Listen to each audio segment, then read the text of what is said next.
Walker deep for the Cowboys. Walker's number 34.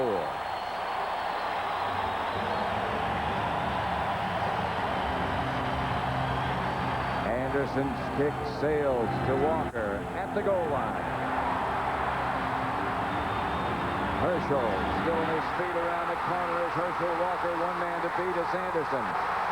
Herschel Walker tripped up from behind at about the 12-yard line. Devin Bush just got a hand on his heel as Walker brought it back 89 yards. Okay, this is some kick. Here's Herschel Walker right back here. You see him. His foot is going to be right on the goal line. So if he would have returned this all the way, it would have been 100 yards. He gets in behind the wedge. He runs right to the wedge, breaks the tackle there. Then when he gets to the outside, it's just a foot race. And Herschel Walker is still one of the fastest guys in this league. Watch your wedge. Here's the wedge. He has to get right in there behind that. You see, here they are. They're going to block here. Herschel Walker says, that's where I want to get. Then you want to get into and through the wedge as quickly as possible. What a start. The last block was by number 56, Randall Godfrey. The Falcons said we can't give him any big plays. The Cowboys needed big plays, and this is another way to get one. That's Emmett Smith on first down inside the 10, out of bounds at about the 8. Let's look at the Dallas offense. Playing better as of last week and looking to improve. Led by Troy Aikman. In front of him, that veteran and big offensive line, Tuanay, Newton, Donaldson, Allen, and Eric Williams. All getting healthy and playing better. Emmett Smith and Darrell Johnston, the two running backs. Sanders and Irvin wide, and Eric Bjornsson is the tight end. 2nd and 6. Kelvin Martin split out wide to the right. That's Bjornsson on the move, and Aikman back to throw. Out to Emmett Smith. Emmett cut down. Good open field tackle by Jesse Tuggle. That's one thing Jesse Tuggle can do well, is he can smell out a play, he can cover, and he's a great open field tackler. Ever aggressive and a very, very good player, Jesse Tuggle. I'll tell you, and Emmett Smith made Tuggle miss about 90% of them, and Jesse got 10% of them. And he was telling us last night, he said, you know, Emmett Smith, he said, all the time I've ever played, I've never had a good shot on him, and I've never seen anyone else really get a good shot on him. And he still didn't. Here's Aikman back again. Deion Sanders was flipped wide left. That's Emmett Smith. Goes touchdown, Dallas.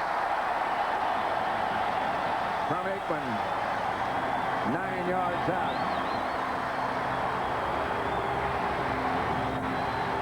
Much of it done after the catch by Emmett Smith. You're going to see Emmett Smith just come out of the backfield. He's just going to do like a check through. You see, he just acts like he's blocking. Then he checks through and does a cross. Troy Aikman sees him all the way. That's the good news on the play. The bad news on this play is that Mark Tuanay, their left tackle, is injured. He had a badly injured, I should say, leg on the way in. Let's see. Yeah, here's Tuanay right here. And like you said, he's had a bad knee all season. It's really just held together with a brace. And you see on this play, it's right there. He just got caught over the guy that he had already blocked to the ground. Just watch him right there. You see, he's going to come back here, come back, and then right there is where he gets it. And that was the thing that the Cowboys have been worried about all week. And as a matter of fact, this Thursday, Tuanay had to go out of practice. He couldn't finish the entire practice on Thursday. We were looking at that brace on Friday. It goes from up around the hip area all the way down to his ankle. Well, you know, he injured the knee, and the knee never did tighten up. So really, the brace is taking the part of the joint. He's walking under his own power and walking better than I thought he would. Well, he's a tough guy. He's going to, because of pride, he's going to walk under his own power.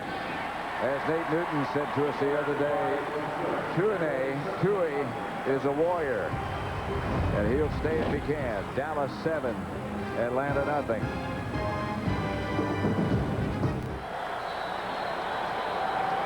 Boniol to kick it off. The Cowboys lead 7-0.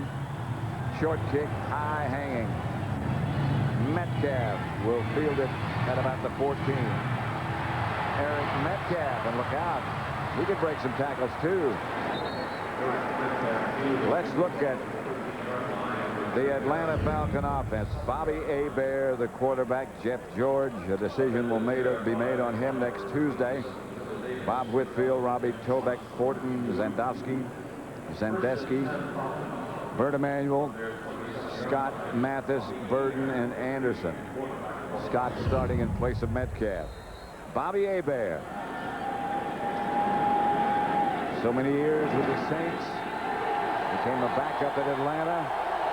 Now because of Jeff George's problems, Hebert is the starter. And the Falcons open with something very unusual.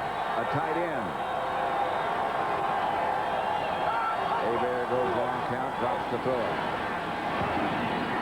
Batted backward by Leon Lett. Boy, what a year he is having. What a player he's become. Tolbert, Chad Hennings, Leon Lett, and Broderick Thomas. Broderick Thomas at defensive end. That's correct. Two linebackers, Darren Smith and Fred Strickland. And the secondary, Sanders, Marion, Teague, Darren Woodson, and Kevin Smith. A little unusual, but when you face the run and shoot like Atlanta runs, you have to defend things a little unusually.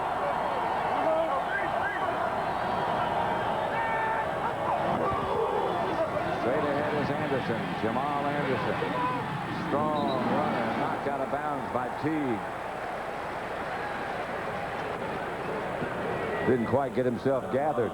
Well, you know, as you said, Broderick Thomas is normally a linebacker, and he's playing defensive line. He's playing a defensive end position, and this is the thing Barry Switzer said that he's worried about, where he has to muscle up, and he's always done this as a pass rusher, but boom, where you got to take on a blocker like Big Bob Whitfield, he'll get a little movement on you. Then it doesn't take a lot for a back like Jamal Anderson to get to the outside. Third and short. Excuse me, Joe. I was just going to say, I think they're going to run at Broderick Thomas and Deion Sanders.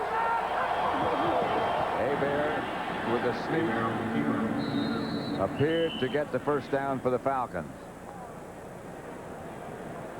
A little bit different playing as Broderick Thomas is now as a down lineman than being as a linebacker. Yeah, and then, you know, he's played as a down lineman before, but on pass rush situations where he really doesn't have to take on that tackle, and Barry Switzer called it muscle up to a tackle. And now, like on a situation like this, on a 1st and 10 or any running situation, he has to stand in there, hang in there, muscle up, and play run first, and the Falcons are putting a tight end on his side. Just gets rid of it. Good throw to Bert Emanuel, the former Rice quarterback. Let's look at that defense again. What you're talking about. Leon Lett's all over the place. We said here, now Thomas, a linebacker, moves to defensive end. They're playing Strickland in the middle. They move Woodson up to a defensive back up here, and they put George Teague in this position. Then the other linebacker, of course, is still Darren Smith. But they have to use 5 defensive backs. But watch out, Leon Lett. I mean, Leon Lett is at a stage now, the way he's playing, he is unblockable. They started off with trips to the right. Now they get even on both sides, and this is Jamal Anderson into Dallas territory to about the 44, stopped by Darren Woodson. Now, see, that's an advantage that these guys have, the Cowboys have, is that Darren Woodson is a defensive back who's been a linebacker. June Jones, we see here, looking at his plays, he's the head coach, but he's also the offensive coordinator, or he calls all the plays. In fact, he says he has to call a different game. I mean, when he suspended Jeff George and inserted Bobby Hebert, he has to call a different game for Hebert than he would for George, because Hebert doesn't have the arm George has. Just doesn't have the gun. Trips left this time. Hebert goes that direction, gets a man wide open. There is Mathis. Atlanta has another first down. Mathis was uncovered. Yeah, we talk about the thing that you do. See here, when they call trips, they have 3 wide receivers on one side. So you can overload one side and either throw quickly to that side. You see there's only 2 defenders out there, and then the one guy that's wide open is Mathis quickly. And one thing about Bobby Hebert, he can see it quickly and get rid of the ball quickly. Can he throw it deep? That's the biggest question. First down, Falcons. Emmanuel goes in motion to the right. Here's Hebert to throw again. Lofts it outside.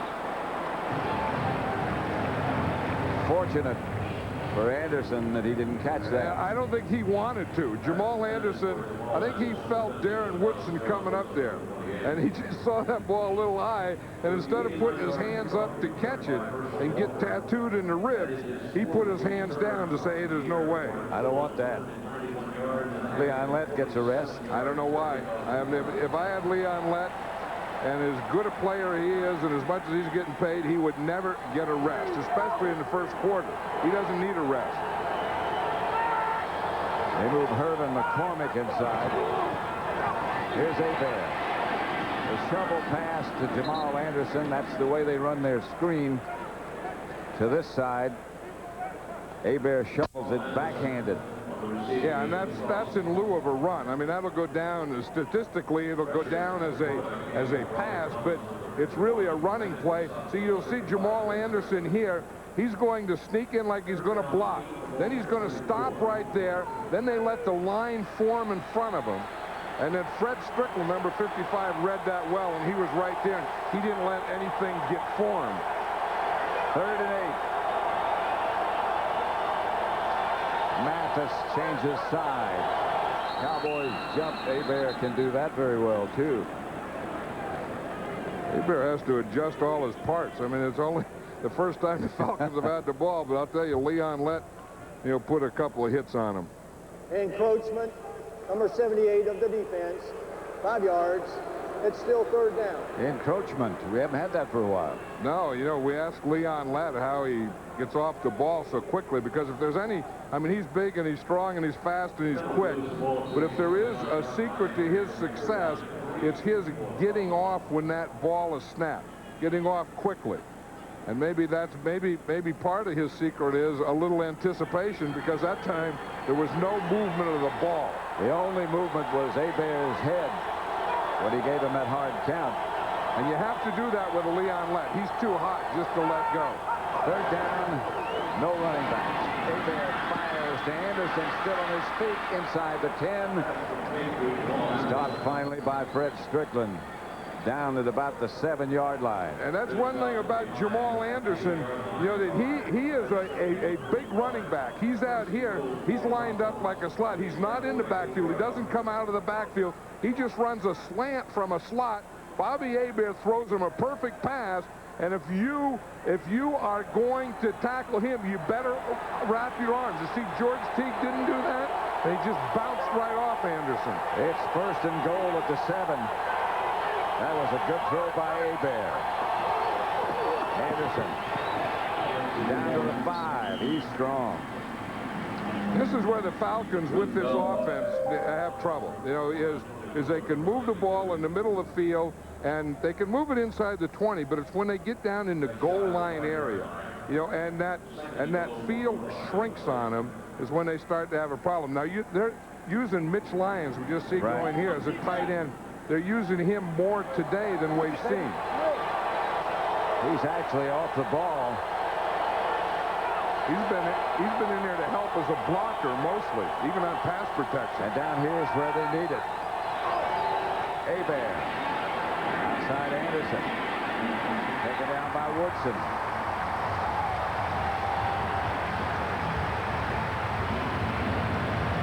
We saw this same thing with the Falcons against the 49ers. Remember, they drove the ball down, boom, they got all the way down here, and then they had to settle for a field goal. Here, the same thing. Hebert is looking. Then he has to throw the ball out here to Jamal Anderson.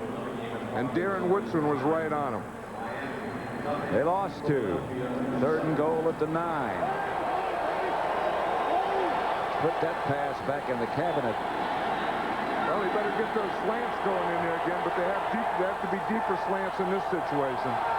Hebert has Anderson behind him. Again, he throws it out to him.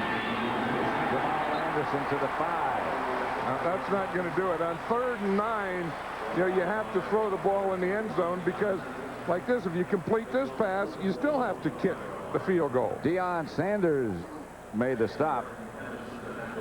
You know, and I know, you know, Deion Sanders, of course, played for the Atlanta Falcons, and, you know, they never thought that he was a real good tackler. Deion Sanders is a good tackler. He just really doesn't enjoy tackling as much as he does some of the other things. But they tried to get one-on-one on him, and they got it. And Deion won that one. That's exactly what they had in mind. Morton Anderson from 23 yards hits, and the Falcons get on the scoreboard. Dallas leads 7-0 over Atlanta. We're still in the first quarter.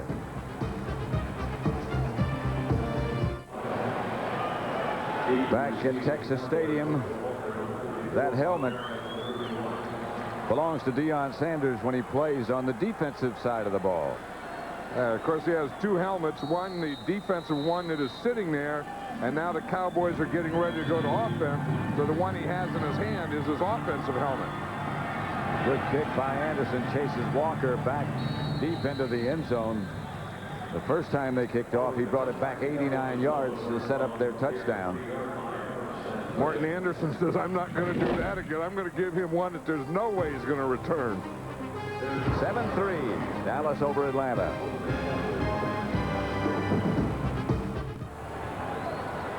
Back at Texas Stadium, Pat Summerall with John Madden, 7-3, Dallas leading. Cowboys have the ball at their own 20.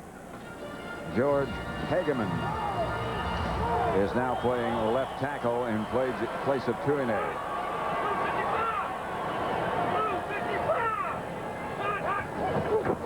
Hageman to Smith. Let's have a look at the Atlanta defense. Smith, Gardner, Hall, who's having a good year, and Lester Archambault. The 4 up front, George Tuggle and Cornelius Bennett. The 3 linebackers, the secondary, Phillips, Bates, Bush, and Tim McKyer.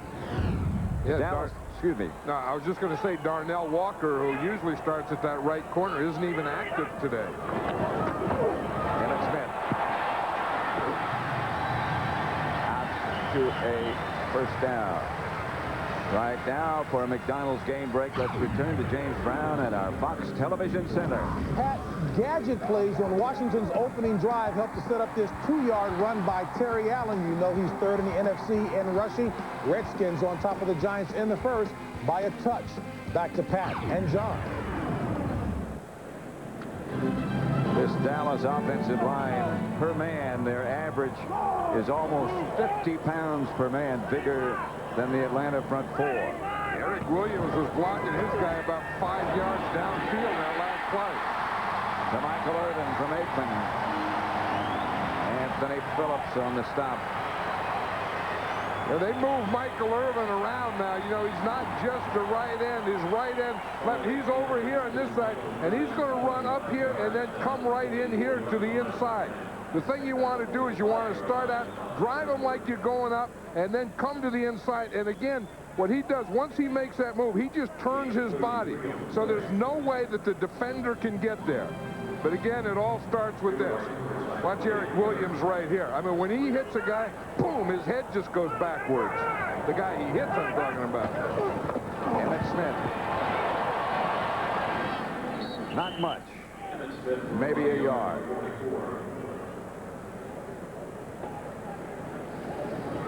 Michael Irvin now has 83 straight games with at least 1 catch in the regular season. And again, the player down. One of the things that they're going to have to do, the Cowboys have to get more consistency on offense, and they're going to have to get some big plays.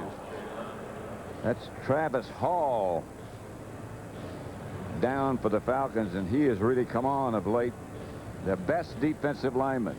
Yeah, June Jones was really impressed with this guy. 7-3. The Cowboys lead.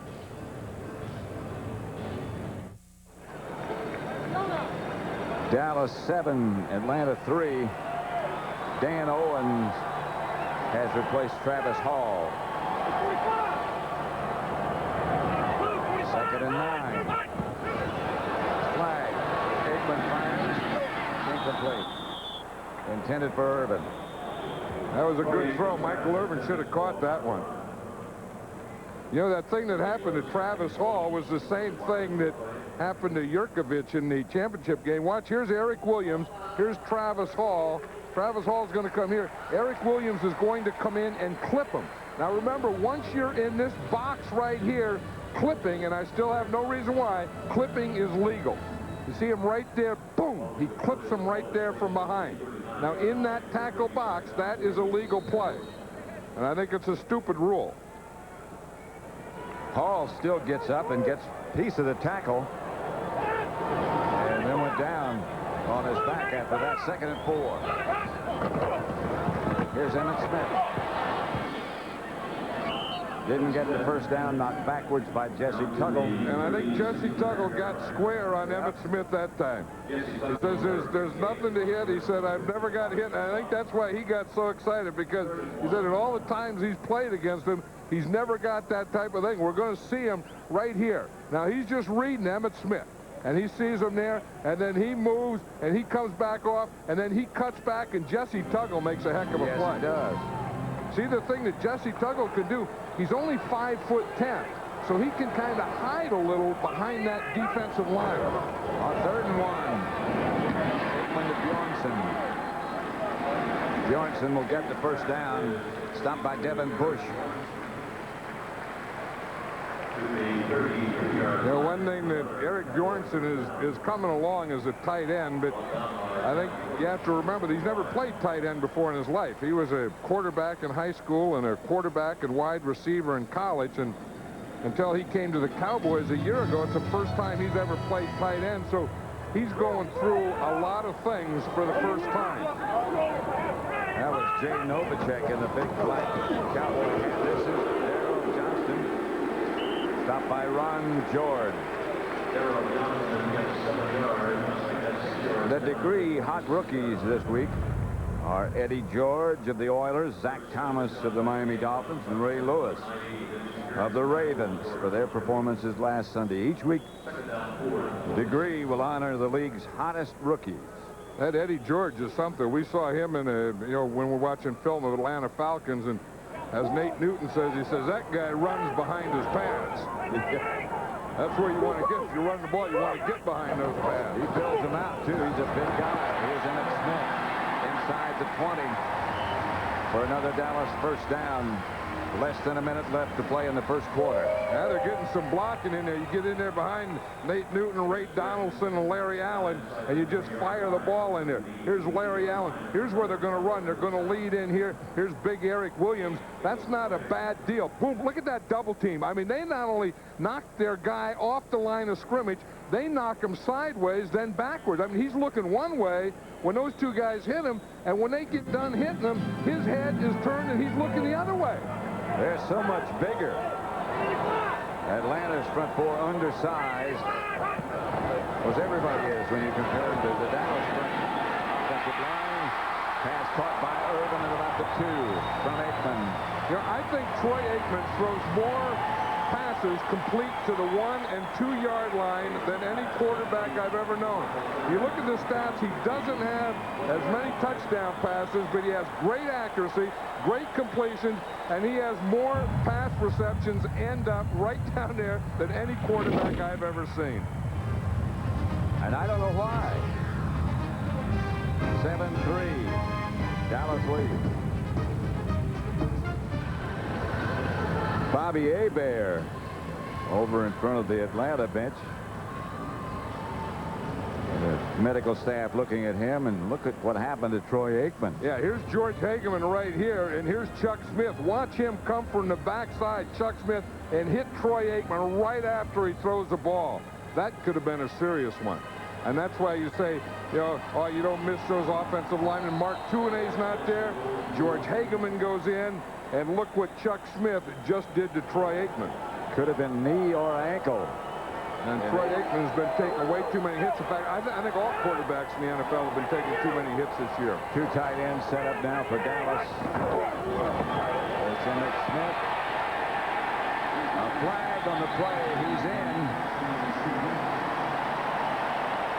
The hands went up from the officials to signify touchdown. Emmitt Smith signifies face mask. Yep. If it's a face mask, it's going to be a touchdown anyway because the penalty will be against the Falcons. Jerry Austin is the referee. See the face mask right there. Whoa, that could even be one of those 15-yard variety face masks. That's a grab it and hang on. Yeah, that's a grab it, hang on, and ride it into the end zone. Now, of course, there's no penalty administered here because this is the extra point. The penalty for that play, because it was a touchdown, will be administered on the kickoff. And we'll wait and see if it's 5 or 15. Bonio will try the extra point. It was a good drive by the Cowboys, and the only thing that you'd worry about is George Hageman playing left tackle there for Mark Tuanay. I think eventually the Cowboys are going to play Larry Allen. I think that's the plan. That's the plan, I think. Yeah, and then they'd have, they'd have Eric Williams at one tackle and Larry Allen at the other tackle, and that would be strength for a long, long time. And then you have to find a guard. That's easier to do than to find a left tackle, because if you don't have a left tackle, you see what Chuck Smith just did to Troy Aikman. Bonio for the extra point. Jet holding. It's 14-3. Dallas, 14:56 left to play in the first half.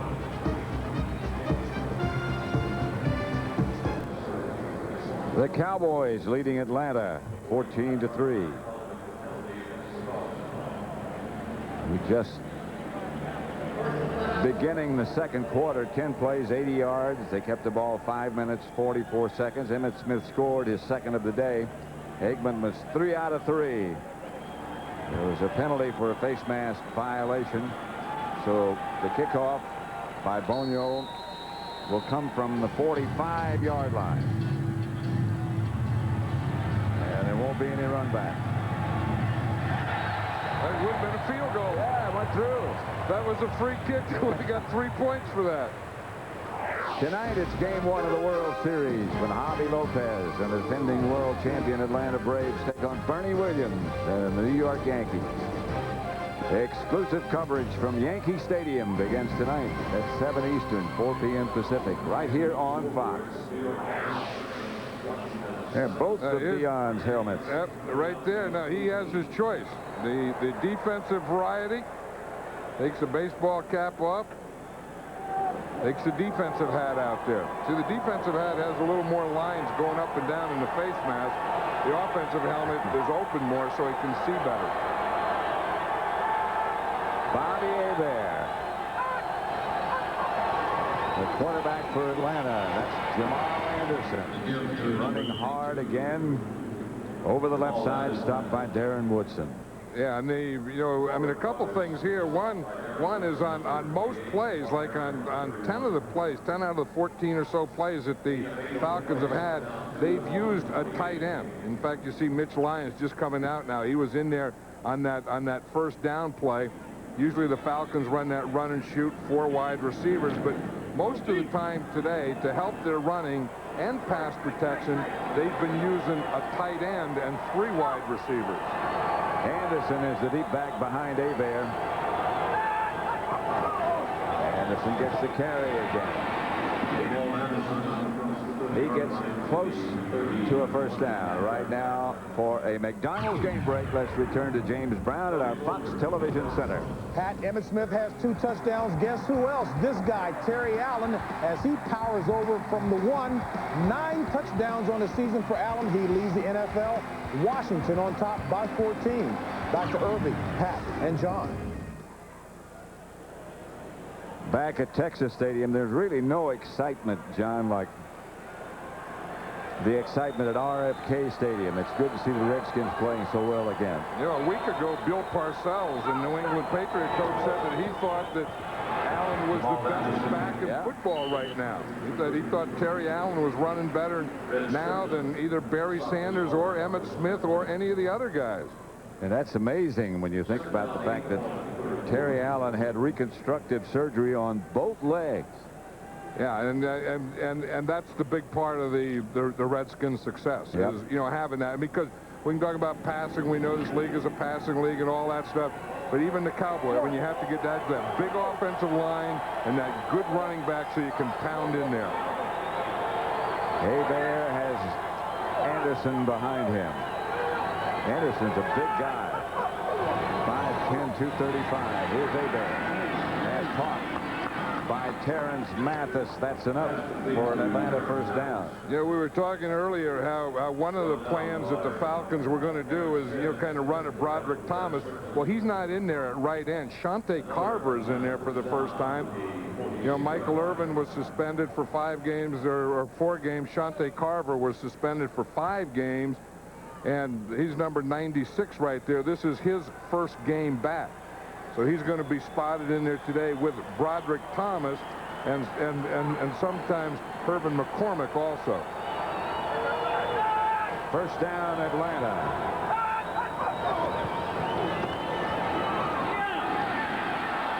Flag against Deion Sanders.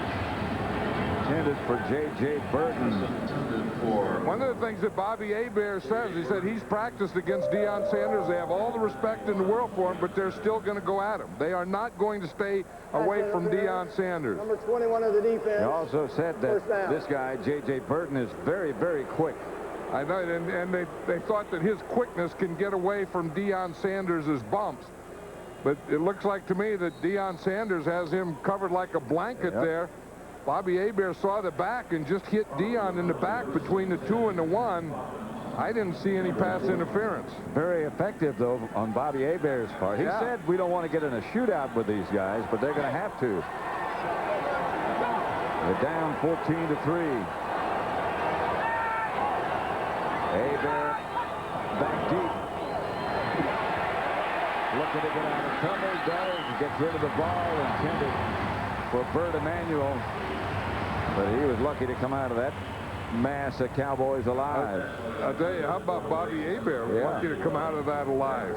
Yeah, one thing last week, you know, we did the Arizona game. They didn't throw a pass on Deion. Today they just thrown that one. And in fact, all season, they've only thrown 12 passes at Deion Sanders. The drawback to that is the other cornerback, Kevin Smith, is playing so well. I think Leon Lett's playing the best, and the second best, I think, is Kevin Smith. Yeah. That's Anderson. Gets down to about the Cowboy 36. It'll be 3rd and about 6. And George G. on the side. Remember the last play I said that Hebert was knocked down. You know, he's been knocked down about 4 or 5 times. You can just look at his face and the way he's, you know, he has a little trouble having his hand find his nose. And, you know, because he's getting beaten up. I mean, he's taking that short drop, trying to get rid of that ball quickly, but every time he gets rid of that ball, someone's smashing him. Well, he had a bad elbow coming in on his throwing arm. That he had drained.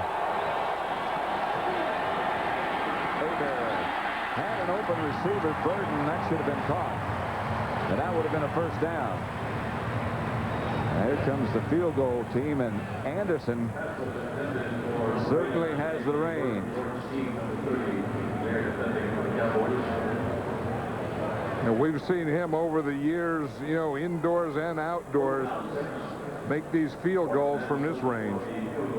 Especially off artificial turf like this. 54 yards this attempt would be. We saw him make a 60-yarder at the Dome in New Orleans. He has plenty of leg for this one.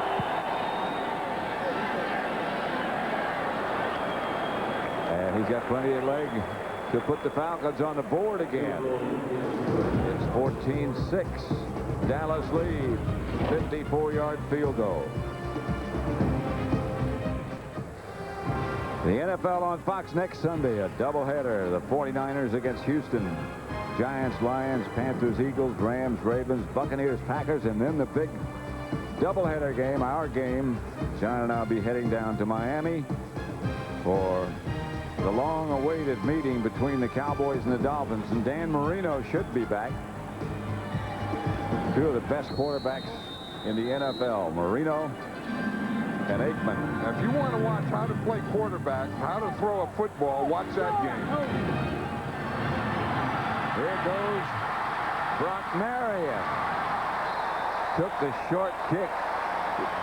I think old Morton Anderson left all his leg on the field goal because he didn't have any leg there left on that kickoff. I think he did this on purpose. I don't know why. Yeah, I don't know why he would either. I mean, I don't know that he just didn't get under it too much, because if you were going to kick something like that, you'd want to kick a line drive or something, but he just lobbed it right out there. Brock Marion is the short guy of the two deep, and he just caught that thing on the run, and he broke it through before the Falcons were ready to do any tackling. So the Cowboys take over in good field position at the Atlanta 37. I think Morton Anderson just kicked a number. I guess maybe he did. Here's Aikman. Incomplete, intended for Michael Irvin. Dallas started after the opening kickoff deep after an 89-yard kickoff return by Walker. Look where they've started from. Yeah, and that's the reason. I mean, they're starting average from the opponent 43, and their offense is set up to do those kinds of things. Remember, we were talking earlier where they have troubles, where they have to get on the 20 and drive it 80 yards. That, by the way, was Troy Aikman's first incomplete pass. Here's Emmitt Smith, room to run. Down to about the 31, stopped by Phillips. You know, and that's the thing you have to do. You get a George Hageman in there playing left tackle. When you lose Mark Tuinei, by the way, Mark Tuinei will not be back today. They took him into the locker room. But you don't want to just get in and pass. You want to run towards him so that he can kind of calm down the guy that he's blocking, so he just doesn't tee off and rush the passer every play. George Hageman is 6'7" and 330 pounds. Aikman. Incomplete. No flag. Intended again for Michael Irvin. McKyer, the veteran Tim McKyer, who's always been very vocal. You don't want to trash talk against Tim McKyer. I mean, he may not be able to cover you, and he may jump things. You know, he'll sometimes squat on things, or he'll jump on and out. You can get a double move on him, but you don't want to get in a talking contest with Tim McKyer. No. We've seen Tim McKyer. He's going to win that one all the time. He's going to win that one. We've seen him all over. Bonio's field goal attempt from 49 yards. That's going to get there. And that, too, is good. 154 by Morton Anderson, 49 by Chris Bonio. 17-6.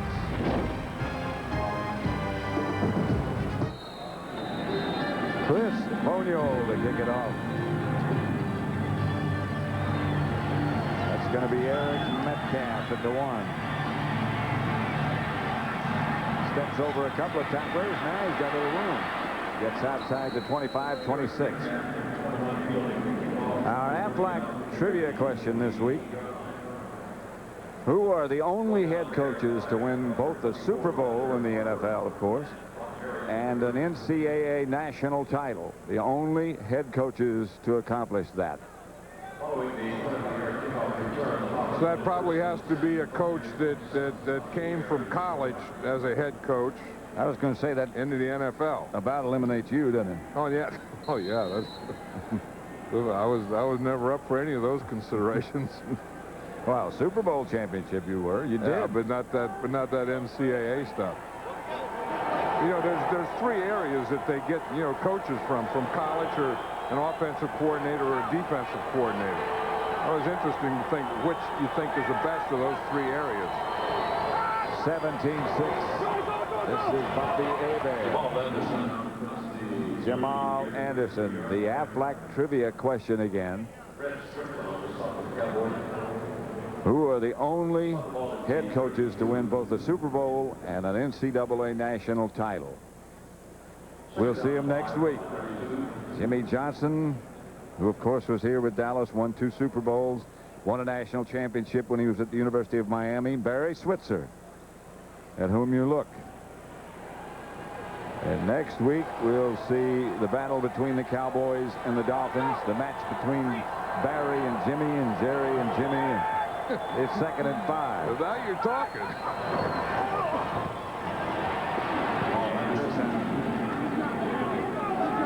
Serves forward, close to a first down. George Teague made the stop. Hey, you forget how big Jamal Anderson is. I mean, he's like 240, 245 pounds. And the thing that he can really do is this, finish off a run. I mean, he's going to get hit. Now, he gets his shoulder square. Now, it's not a first down yet, but right there, it became a first down. And that's the difference. Well, it became a short, third and short. I thought it looked like he got the first down. He thought so. He thought he had it. Then you look, it's 3rd and inches. Hebert signal for Quarterback sneak. Emmanuel to go in motion. No quarterback sneak. That's Anderson. Teague came up to make the hit, but Anderson got his first down that time. I figured if he wasn't going to get it last time, then just get it this time. But it looked like that lunge. I mean, I like that thing that he did. He was tackled, and then he just went boom, and he gave it one more lunge, and looked like he had the first down. Didn't get it, then came back and got it on that play. Eric Metcalf comes into the Atlanta offensive scheme. Anderson's the deep back. Metcalf in the slot.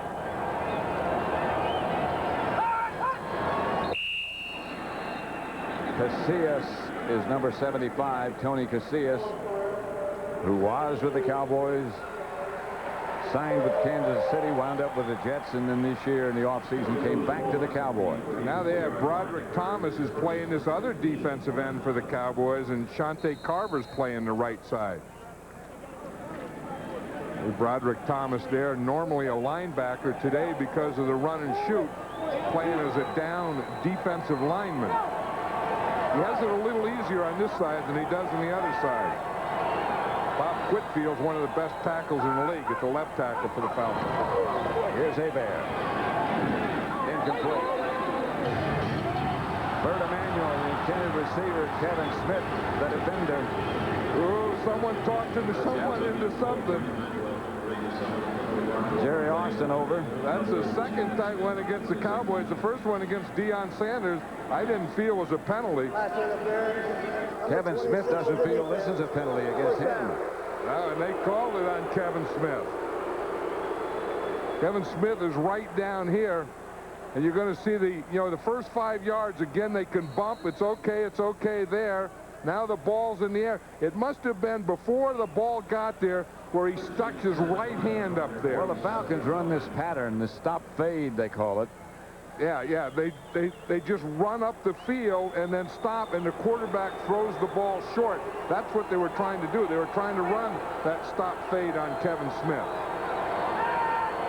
1st and 10, Atlanta. Jamal Anderson, the carrier. Flag on the play. Anderson out of bounds in front of the Cowboy bench, but a penalty marker down. Bobby Hebert knew it was against him already because he never even came up. He just started to walk backwards, and he's back darn near to the 30-yard line now.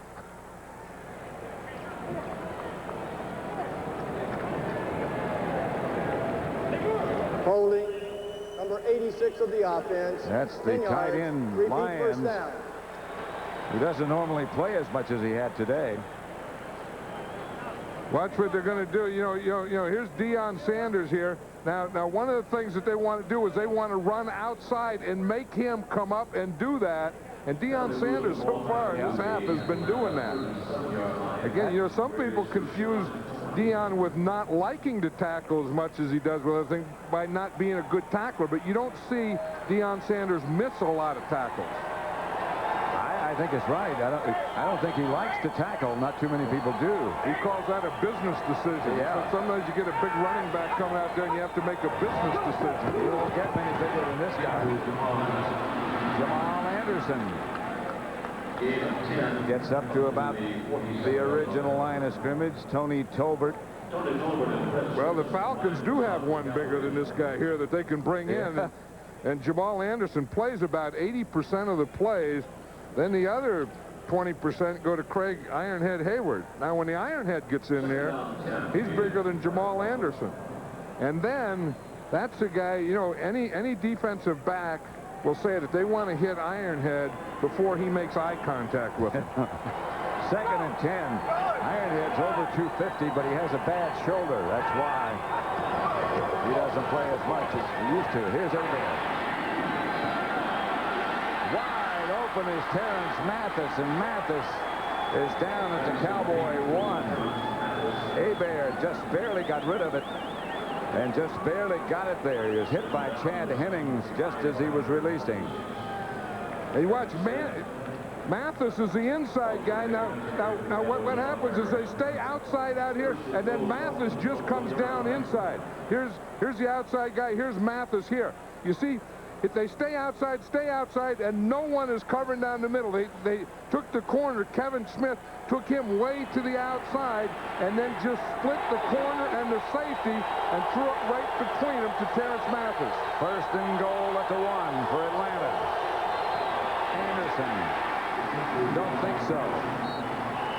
Broderick Thomas, the first man to hit him.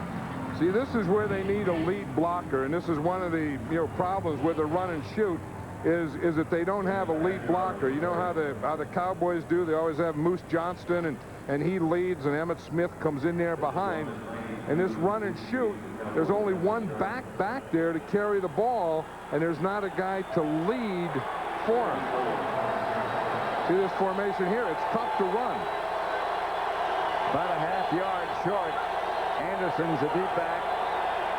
Hebert directing. Better hurry. Incomplete. Burton, the intended receiver. They just barely got it off. And this is a problem they've always had, is down here in the goal line, they're again not having that lead blocker. And you see what Bobby Hebert did is he called an audible. He was just going to try and throw that quick slant in there. But again, he was working on Deion Sanders, and you're not going to get easier those short touchdowns against Deion Sanders. They only need about a foot. And that's a tough thing. I mean, you think even if they just took a quarterback sneak, they would have had a better chance. Or just give it to big Jamal Anderson. But they're going to gang up on that.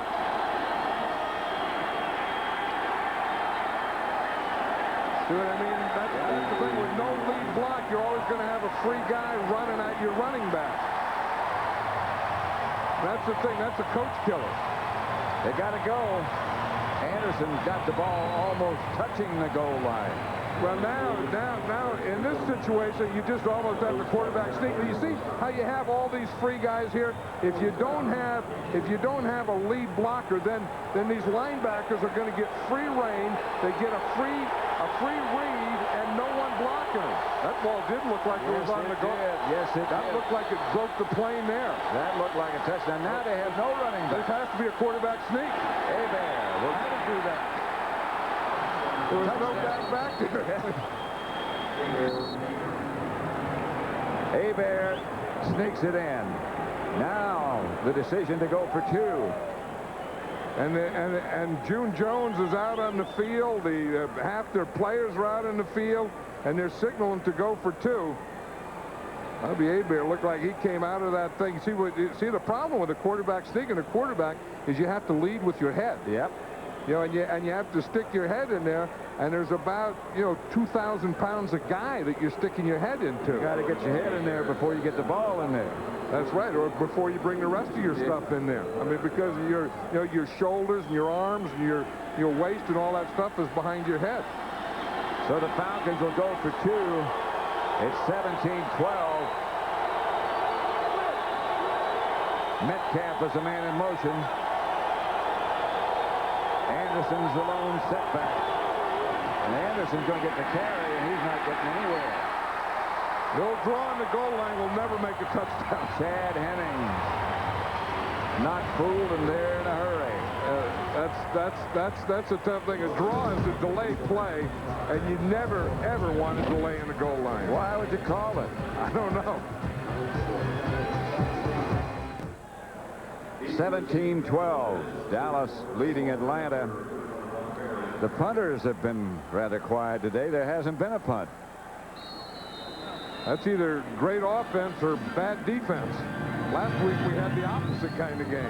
Here's another short kick by Morton Anderson. After he kicked at 40, Walker finally got possession, was knocked backwards, finally fielded at about the 6-yard line. I'm not sure what's going on with Morton Anderson in these kicks. I'm not sure what's going on with this weather. Look at this rain coming down. Yeah. Let's go back and look at that exchange between Jamal Anderson. And that's Mike Zandowski that he's mad at, and I'm going to show you why he's mad at. Here's Mike Zandowski. Here's Chad Hennings. And this is what strength on defense will do for the goal line. Watch what Chad Hennings does to Zandowski. He just runs right by him, throws him halfway into the backfield. And no wonder Jamal Anderson didn't have a chance on that draw play. He just barely got the ball. Aikman gives to him. It's Smith. Emmett with a couple of jukes gets outside the 10 to about the 13. Stopped by Jesse Tuggle.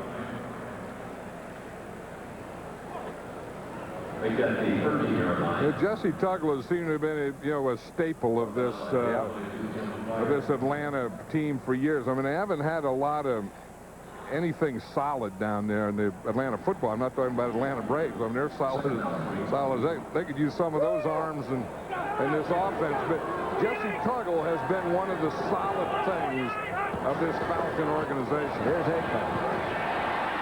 Kelvin Martin dropped the ball. Atlanta has it, I believe. Ron George. Martin made the catch, lost the ball. Pass was complete from Aikman to number 83. And this was the thing that we were talking about. If the Falcons were going to have a chance, they couldn't give turnovers. They had to get turnovers. Troy Aikman gets back. There's a stun. He has good pass protection, throws the ball to Kelvin Martin a little behind him, but Martin has it. Then he was trying to make a move. You see him when he tried to break those two tackles. Watch him as he brings the ball up to make the move. Right here, when he brings the ball up, you see, to get his arms out of the way, the ball just goes right out. Unusual move with the ball. I think he was trying to make himself skinny. He just dropped the ball, and Ron George just jumped right on it. After a play like that, he'll make himself scarce and skinny. Sometimes you got to just take the hit there. Hebert looking to Bert Emanuel. Covered well by Kevin Smith. You know, again, the run and shoot, they used 3 and 4 wide receivers.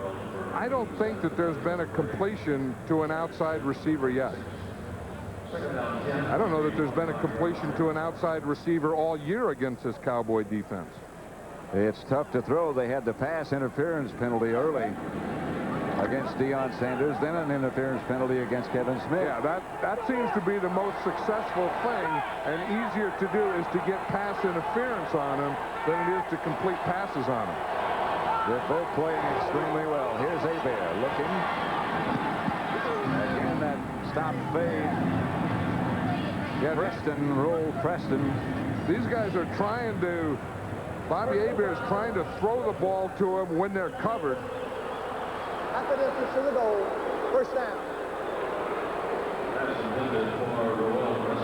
Roughing the passer, roughing Hebert. And we're going to see it right here. You see Bobby Hebert throws the ball. Tony Tolbert comes in and throws him to the ground. They've been doing that to Bobby Hebert all day. I think he did a pretty good salesmanship job on the officials with that one. Yeah, that was pretty close there. He didn't really fling him to the ground like you see happen on so often. First and 10. Well, what they want him to do is after the quarterback throws the ball, they want him to stop. They don't want him to fling him in any way. They go with the tight end Lions. The handoff is to Jamal Anderson. Anderson inside the 10 for Atlanta to about the 8.5-yard line. Stopped by Fred Strickland. You know, maybe what Atlanta ought to do, Pat, is to throw from here now, because they're not successful on the goal line. You know, when they get real close, like on that 2-yard line, usually anything inside the 2 is considered goal line. Well, those wide receivers don't have the room to operate. No, June Jones has secrets. You see that? He put those papers up there. He's not going to let anyone read those lips. Hebert comes over to the side with the 2-minute warning just being given. Braves Yankees World Series game. Game 1 here on Fox. Second from the 8th. They need 6. Hebert. Touchdown. Emmanuel rolling in the end zone. That's what I thought, that they had a better time getting the ball, and I think they roughed Bobby Hebert again. I think it was Tony Tolbert again. The flag was late. Yeah, but it's right there at Bobby Hebert. Watch Tony Tolbert, 92. You see it's the head to the face. He came in there with his right arm and just clubbed Bobby Hebert right in the head. And here's the touchdown to Emmanuel. Breaks clear. And there's the flag you saw, perhaps. Second down, 16 from the 18. That says you see the illegal hands to the face right there. That's the thing that they called. They called that against the Falcons. They didn't call roughing the passer. No, I thought they called roughing the passer. They could have called Tony Tolbert. He clubbed Bobby Hebert in the head as he threw that touchdown. So it's 2nd and 16. No touchdown.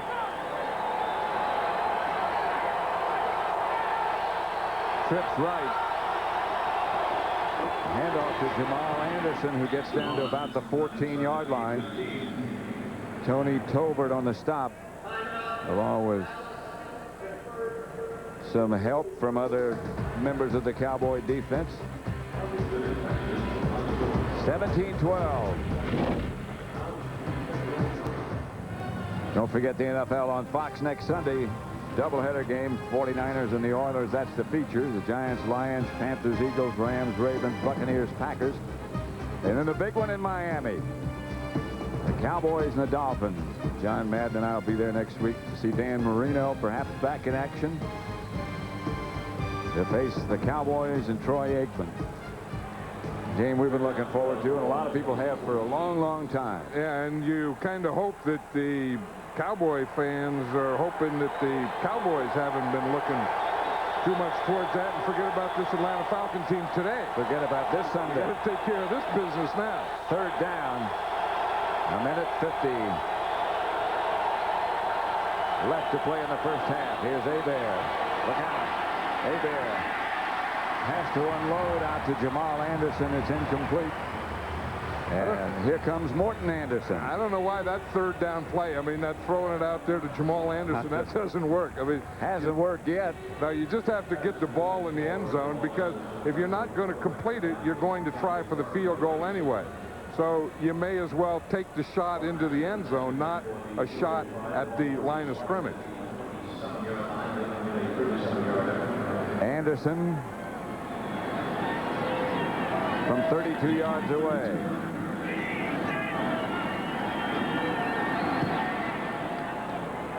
That's much longer than his kickoffs, and it's good. 5th all-time Morton Anderson in his 15-year career. 3rd field goal today, that one from 32 yards, and it's 17-15. Back at Texas Stadium, Dallas 17, Atlanta 15. The Falcons just had a touchdown call back. Don't forget, coming up, the Dockers Khakis halftime. JB and Terry with the highlights from all around the league. Bobby Hebert. Bobby Hebert is a tough guy. I mean, he's really been taking a clobbering in there. I mean, they've hit him like 8 or 9 times so far in this first half after he's thrown the ball or when he's thrown the ball. And not only a beating, but he hangs in there. Not only is he a very tough guy, he's a very smart guy. And you know, he's a warrior. I mean, he's one of those guys that is not only tough and smart, but enjoys playing the game. I mean, the game is still a game to him, and it's still fun to him. He loves to compete. Here's Morton Anderson set to kick it off. This one's a better kick to Herschel Walker at about the 1. Walker waiting for things to happen, and the Falcons cover this one while he's waiting.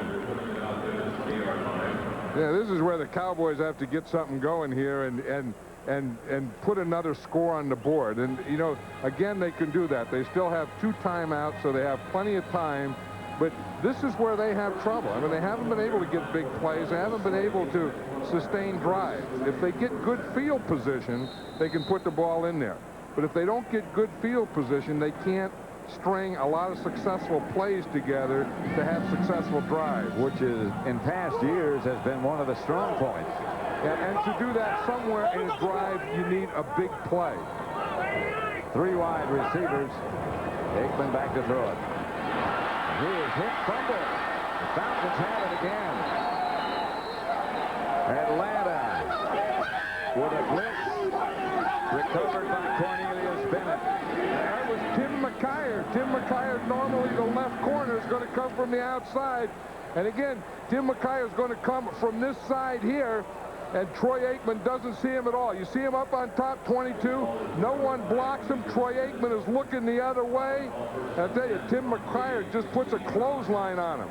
But see, here's McKyer coming here, unblocked. Aikman looking the other way. Didn't see Tim McKyer coming. Didn't even feel him coming. And now the Atlanta Falcons have the ball on the 16-yard line, and they have 3 timeouts. They can certainly take the lead from here with a kicker like Anderson. They'd like to have the touchdown. And Tim McKyer taking bows.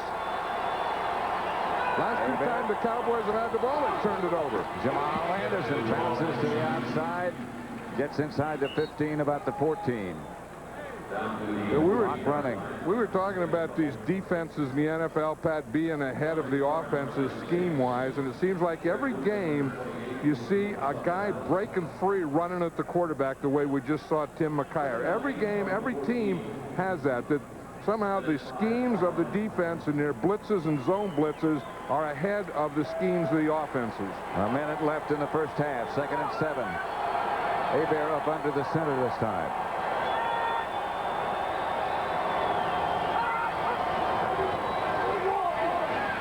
Fires outside. Out of bounds at about the 10. And that is a completion to a wide receiver. Bert Emanuel. He just got that little short out. And again, now they still got that 3rd down. And now they don't have to get the ball in the end zone. I mean, they could pass the ball. This is a passing down, but they can get a 1st down without scoring a touchdown. And again, with 3 timeouts left, 44 seconds, time is not a problem here. Hebert puts some trips right this time. 3 wide receivers to the right. Would figure he's going to throw to that side. But he's not. He's going in the other direction. Incomplete. Deion Sanders was tested by J.J. Burton. And it may not be a wise decision to go in that direction. I don't think so, especially, you know, when you just have this short. You only have from here to here. This is as far as you can go. So you're not going to work inside or outside. You're just going to try and get beyond them. And even if you get beyond Deion Sanders, he is so quick and so fast, he's going to catch up with it like he did there. He always knows where the ball is as well. He is a great cover corner. Maybe the best that ever played this game. Morton Anderson hits his 4th field goal from 28 yards, and the Falcons take the lead. 18-17. It could be more. And that's the way that they were going to get a chance. If they had any chance in this game, they had to eliminate turnovers themselves and get turnovers. And in this first half, they did, and that's how they just got their last 6 points. Remember, they got a fumble recovery, right? And then the second one when Tim McKyer came and put that hit on Troy Aikman, and he fumbled. Deion Sanders has been thrown at. 3. None complete. There have been 17 pass attempts. 3 times they went at Deion Sanders. They got 1 pass interference, no completion. Yeah, usually, you know, like last week when the Cardinals came in here, they decided that they weren't going to throw any on Deion, and a lot of these players know him, and they didn't want to let him go untested in this game. Herschel Walker, who brought the opening kickoff back 89 yards, back with Brock Marion, but they like Walker to handle it. Brock Marion is actually up about the 10-yard line. Walker standing deep. deep in the end zone. Again, Walker tiptoeing around in the wedge and gets out to the 25. How can a kicker sweat that much in only a half a play? 4 field goals. Well, that'll make you sweat. I mean, you shouldn't have that much water coming out of your head. Well, it rained, remember, just briefly. Don't forget, Game 1 of the World Series coverage begins 7 o'clock Eastern Time, 4 Pacific. John Smoltz against Andy Pettit, both of whom just had outstanding years. I don't think you want to be talking about rain and wet heads when you're talking about Game 1 of the World Series. They're having a problem with that, aren't they? Aikman just barely got rid of it, but it's complete to Michael Irvin. McGill made the stop. Aikman took a serious hit again. And again, it's this side right here. This is where the pressure comes from. It's a stunt that time, and both guys that stunted got free. It's a Dallas timeout, so they have one left. And Aikman really got hit. Last couple of times he's really taken a hard lick. When you have a guy like Mark Tuinei who's been there for 14 years, you kind of take him for granted, and he picks up his guy, blocks the stunts, he and Nate Newton, and you don't say anything about it. Then you take a Mark Tuinei out there, you put a George Hageman in there, and it looks like a jailbreak. That was just a simple stunt that you see all the time, but they just didn't pick it up. Well, Nate Newton again has been working with Mark Tuinei. Tuinei's not there. Here's going to be the stunt up on this side. You see, you get this type of thing where these two guys cross. These two guys have to block them. And you see Chuck Smith goes to the outside. He goes by Nate Newton. They beat them both. And then George Hageman was still in his stance. He still had that 340 pounds on the line of scrimmage when they were hitting Troy Aikman. 1st and 10. Aikman back to throw. They pick up the blitz. Aikman gets it to Irvin.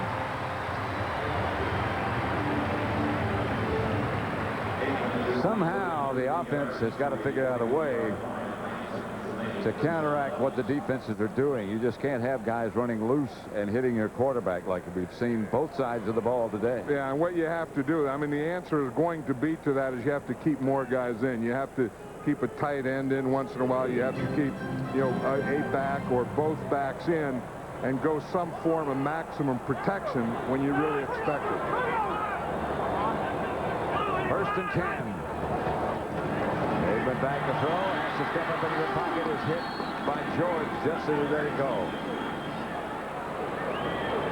Chuck Smith and George, you're going to see it from this side, just coming off here, off this side where they're going to have an extra man. And in fact, they tried to keep Bjornson in to help, and he didn't really help anything. No. And Emmett Smith missed too, so they got 2 whiffs on one guy. I mean, one thing you can do it by scheme, you can keep him in there. Where you see that Troy Aikman has been sacked once. He's been hit 6 times, and he's had a forced fumble on him once in this first half. He was saying to us yesterday he's been hit a lot. And another time going to be hit again. From the outside is Cornelius Bennett.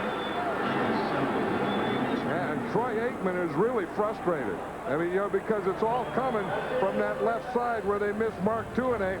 That time they put Cornelius Bennett out here. Here they bring Cornelius Bennett right here. He's in this. You see, he shifted there. They had Clay Matthews. They just shifted him in late.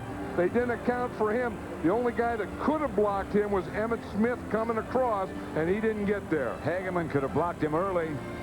He just let him go. That's the end of the first half with the score. Atlanta 18, Dallas 17. James Brown and Terry Bradshaw will be along with the Dockers Khakis halftime report following these messages.